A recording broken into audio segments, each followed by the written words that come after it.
What's up guys, Eli here back for a new stuff video. Music only. I've decided to separate my music and movie new stuff videos into two separate videos, which I have bought a shitload of movies in the last couple of weeks, so that one is going to be huge. This one's music, and it's going to be pretty small because I'm just not buying a ton of music right now. I have stuff coming in the mail, but I didn't want to wait for that. So anyways, let's get started. I got two different formats here. I got CDs and vinyl, and yeah, here we go. I think we'll start off with the vinyl, beginning with this pretty cool single from the new Ghost album. This is the Hunter's Moon single.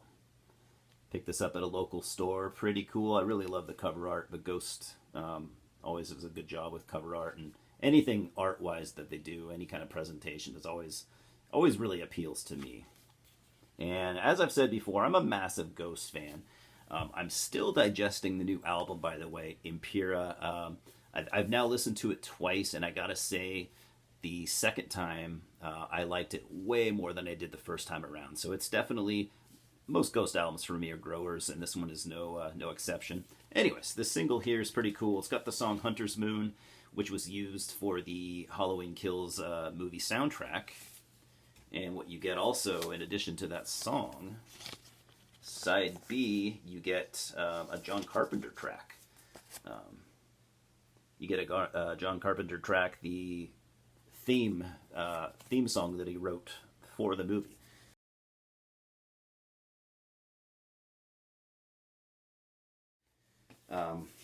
Because just in case you don't know, John Carpenter, he didn't write or have a whole lot to do with the new Halloween movie, the newest one.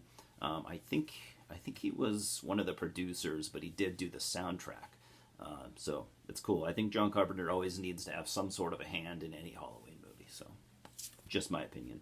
And the only other vinyl record I got was Kansas Drastic Measures. Been wanting to get this album for a while. I have not heard it yet.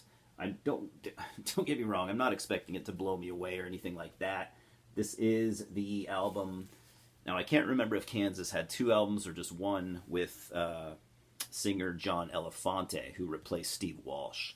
This is from 1983. It's just an original pressing, nothing special. So yeah, John Elefante replaced Steve Walsh, for, like I said, at least this album. He might be two albums. I don't remember for sure. I will say, I'm a Steve Walsh guy for sure. I definitely prefer Steve Walsh in Kansas, although I really like Ronnie Platt. But John Elefante did a really, really good job. Just from the stuff that I've heard, he is a really good replacement for Steve. He's got a similar sounding voice, and he's pretty goddamn good. To be honest, I don't know anything about the man. Like, I don't know what band he came from before Kansas. Surely he had been in some band with some sort of notoriety, but I'm not sure. If any of you guys know the answer to that, let me know. John Elefante, what did he do before Kansas? Because I'm sure it'd be worth checking out. He's got a killer voice. I think that was the point I've been mumbling on trying to make.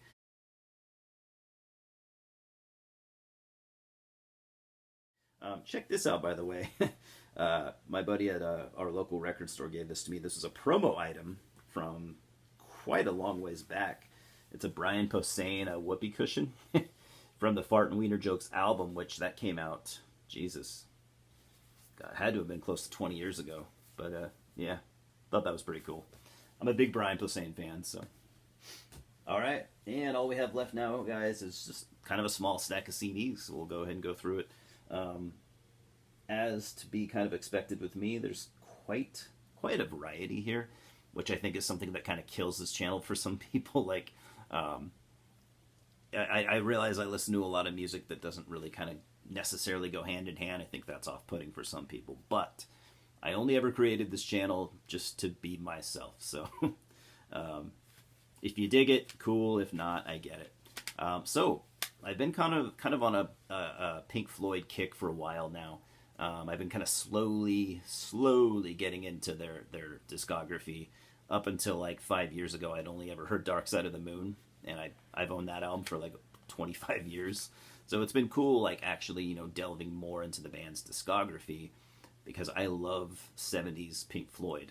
I will say I don't really like the Sid Barrett stuff. I know that's he seems to have such like a cult status in the psych and prog rock realms that I don't know, man. I just don't really get the Sid Barrett stuff. I like the stuff after Sid Barrett. You know, I like I like 70s Floyd. So I picked this up. I don't remember which year this came out, but we got Metal, which is this is usually when Pink Floyd diehards do like a top 5. This is almost always in the top 5. I've seen this. A lot of people have this at their number 1 spot. So this is a quite loved Pink Floyd album. I have here the 92 Capitol repress. But yeah, I've always wanted to hear this album. I've always heard it's just really, really, really, really fucking good. So stoked to finally have a copy.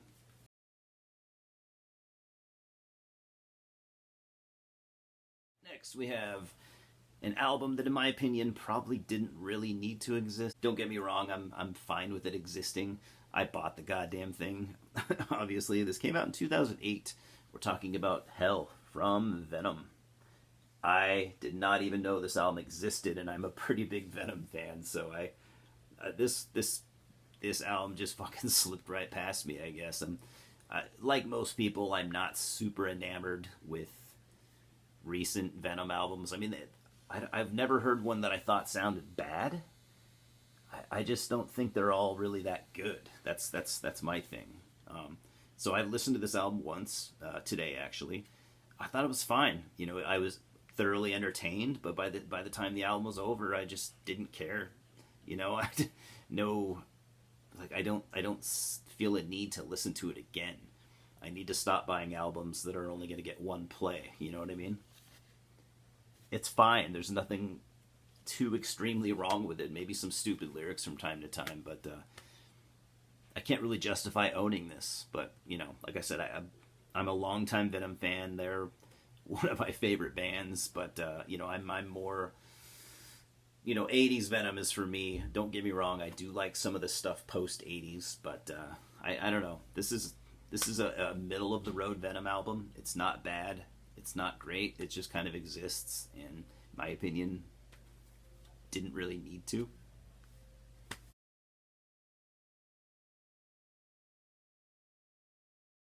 Next, we have an album that it's not rare by any means, but I'm extremely happy to have this. I have needed this in my collection for quite a while. Sure, I could probably got a cheap copy on Discogs. For some reason, I was waiting just to find it out in the wild, because I knew I would eventually. We're talking about the second album from Mr. Peter Gabriel. As you may or may not know, his first 3 solo albums, they were all self-titled. They're all called Peter Gabriel. But this one is considered Peter Gabriel 2, also known as Peter Gabriel 2 Scratch. It's kind of nicknamed the Scratch album for obvious reasons. So now I absolutely love Peter Gabriel. He is one of my favorite singers of all time. He's one of my favorite non-metal artists of all time. Absolutely love the man. So this album, since I've never owned it, I've probably only ever heard this album one time. And what I remember thinking was, I mean, this is probably going to be a grower album for me, but what I remember thinking is, okay, even on the first listen, I liked it more than the debut.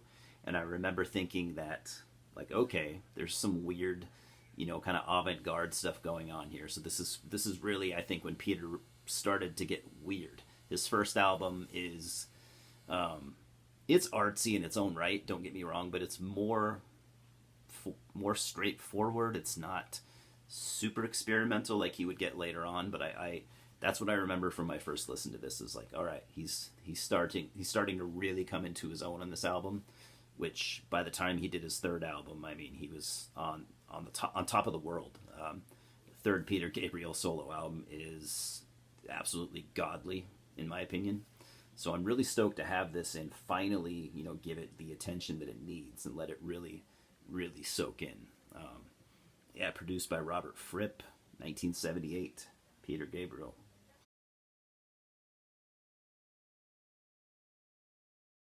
This album right here, I get a smile on my face just when I just think about it. This album is just to be so it I don't know. It's just such a feel good album for me. There are some darker songs on here. Don't get me wrong, but we're talking about 1976's Crystal Ball by Styx.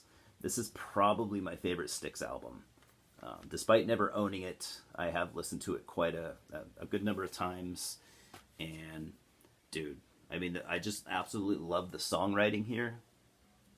Songwriting was top notch, but I would say for me the best part about this album is the vocal harmonies. There are just some godly vocal harmonies on this album, just among the best ever done by any band. They just really nailed it on this. Dennis DeYoung, Tommy Shaw. I mean, those guys. Who's the other? I'm still kind of a noob to Styx. Who else does vocals in this band? Did they have two singers or three singers? I don't know. I prefer Dennis DeYoung's vocals. I think Jay Young, right? Didn't Jay Young do vocals as well? I don't know. I'm a fucking idiot when it comes to Styx. I really only started seriously getting into Styx over the last couple years. But this album here for me is just fucking, it's ear candy. I love it. It's so good.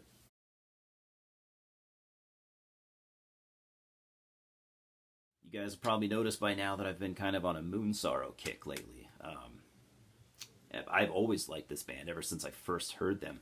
But yeah, I just, every couple years I'll go through a kick where I just want to listen to almost nothing but Moon Sorrow. So I'm not really in that zone yet, but I'm kind of getting there. I've been listening to a lot of Moon Sorrow, and I had to get their debut album because I never had it. Sudin Uni. Now I have this. This is a repress. I don't like this cover art as much as the original.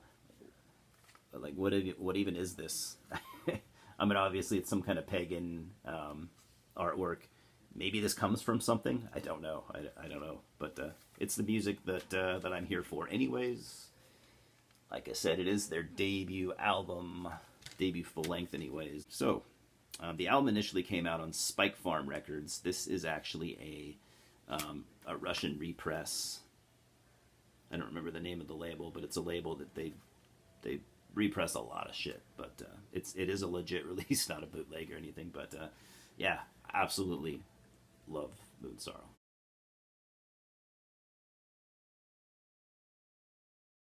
And the only new release in this whole stack, we got the new Dark Funeral album, We Are the Apocalypse. Haven't listened to it yet. I gotta say, I miss Necrolord's cover art. Necrolord had done the cover art for, I think, all of the Dark Funeral albums. Correct me if I'm wrong. He's at least done most of them. He did not do this cover, and it still has the Necrolord feel to it, but it's someone else, and I just don't like it as much. It's not bad by any means. It just looks like something that needs to be done by Necrolord. I don't know. So you can get a better look at it. It just doesn't have that Necrolord charm. Anyways, though, I am hearing pretty good things about this album. I've always really liked Dark Funeral. Like a lot of people, I did go through that phase where I started to think that, all right, Dark Funeral, they're just kind of a consistent band. They never really do anything great. They're kind of monotonous, but I will say, I mean, I've kind of been revisiting over the last couple of years, like the middle of their discography, and I don't know, I think it's a lot better than I gave it credit for initially. And I kind of realized the thing that I dislike about Dark Funeral the most, even on their classic albums, was I don't like the vocals. Matt, what's his name? Mats Bromberg or whatever. He was in the band from the start up until, I don't know, maybe 7 or 8 years ago. Or Mass Bromberg, or Masse Bromberg. But anyways, Emperor Caligula is what he goes by. His vocals, I think they're kind of terrible. They're just like way too Donald Duck sounding, way too over the top. I think Dark Funeral would have been a better band with a different vocalist. I mean, I think his vocals do fit. They do suit the music. I just think they could have got somebody better. I don't know.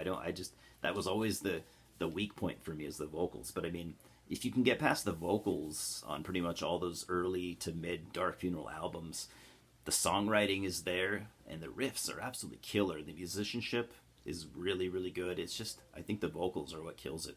But yeah, really stoked to give this a listen.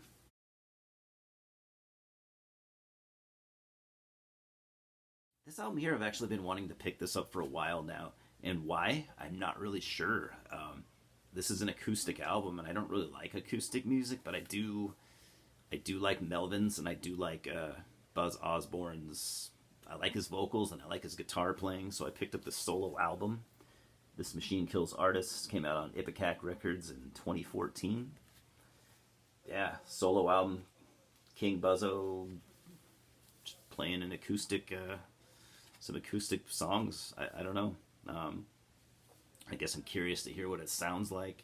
I'm thinking it's probably not going to blow me away because I don't really like acoustic music, but comes out a really nice digipack. It's a digipack, but it's thick. It's actual cardboard, so it's should stand the test of time.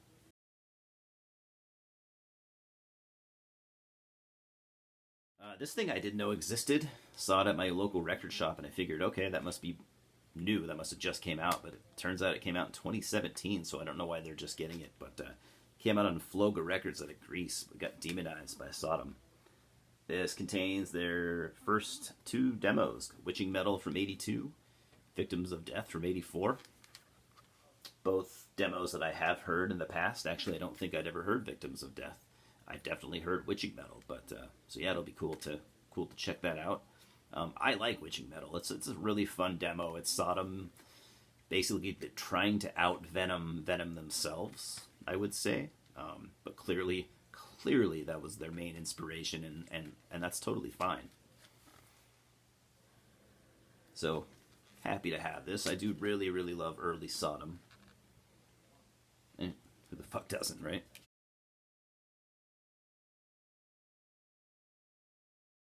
This was kind of just I kind of bought this just for nostalgia's sake. This came out in 2000, and in the early 2000s, I was listening to a lot of Relapse Records bands, death metal stuff especially. And I remember hearing this, and I'd never had a copy, but this is just kind of a nostalgic album for me. So we're talking about Destroy the Opposition from Dying Fetus, the super over the top cover art. So yeah, 2000 Relapse Records. Now Dying Fetus are kind of a polarizing band for a lot of death metal fans. It's like, it's either people love them and they're really into that kind of death metal, or they hate them and they're not into that kind of death metal. I kind of fall somewhere in the middle. I used to really like Dying Fetus when I was kind of newer to death metal. The further I got into death metal, the more I realized, okay, that kind of death metal is not really my thing, but I still do like to listen to it from time to time. I especially like Dying Fetus's demos. Their demos are a lot more raw and not as over the top as they would become. They would become much more, much more brutal for brutal's sake, and technical for technicality's sake. That said, I never had a problem with this band like some people do. I they do what they do and they do it well and they stick to their guns, and I do respect them for that.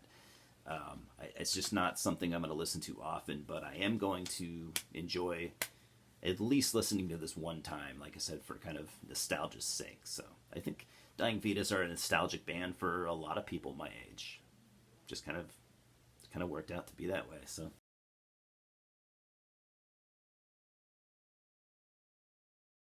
anyways, guys, that's all I got for now. I thank you for stopping by. My next new stuff video is definitely gonna be movies. I probably have like 15 movies I picked up in the last couple weeks, and pretty stoked to talk about some of those. So hopefully you guys will join me for that as well. Anyways, like I said, thanks for stopping by. Louis says hello. He is checked out for the night, and we'll talk soon, guys. Cheers.